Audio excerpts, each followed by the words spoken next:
सटाणा नगर परिषदेच्या सार्वत्रिक निवडणुका नुकत्याच पार पडल्या। या निवडणुकीत शिवसेना शिंदे गटाच्या थेट नगराध्यक्षपदाच्या उमेदवार हर्षदा राहुल मामा पाटील यांनी मोठ्या मताधिक्याने विजय मिळवला आणि सटाणा शहराच्या इतिहासात प्रथम महिला लोकनियुक्त नगराध्यक्षा होण्याचा मान मिळवला। यानंतर 1 जानेवारी 2026 रोजी हर्षदा पाटील यांनी सटाणा नगर परिषदेत येऊन नगराध्यक्षपदाचा पदभार स्वीकारला। या पदग्रहण सोहळ्यास राज्याचे शालेय शिक्षण मंत्री नामदार दादाजी भुसे, सर्व नगरसेवक, मुख्याधिकारी ज्योती भगत पाटील, सर्व स्तरावरील कार्यकर्ते तसेच नगर परिषदेचे अधिकारी व कर्मचारी मोठ्या संख्येने उपस्थित होते।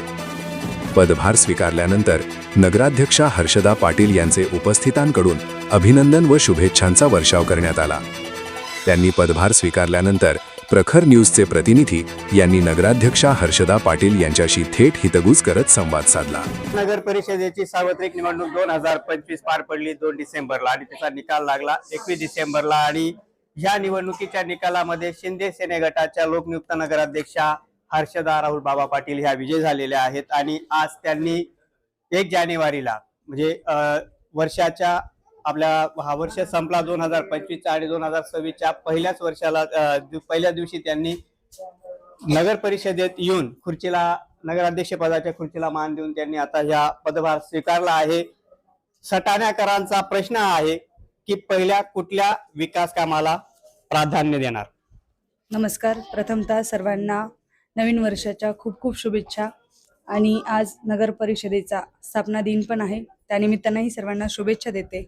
प्रथमतः माझ्या यशवंत नगरीचे असे बरेचसे प्रश्न आहेत की जे रखडलेले आहेत, पण आम्हा माता भगिनींना जो मुळात जो आमचा प्रश्न भेडसावत असतो, जो रात्री आणि दिवसही आम्हाला ज्या प्रश्नासाठी आम्ही झटत असतो तो म्हणजे आमचा मुळात पाण्याचा प्रश्न, जो स्वच्छ आणि मुबलक पाणी जे माझ्या सटाणावासियांना मिळत नाहीये त्या पाण्यासाठी।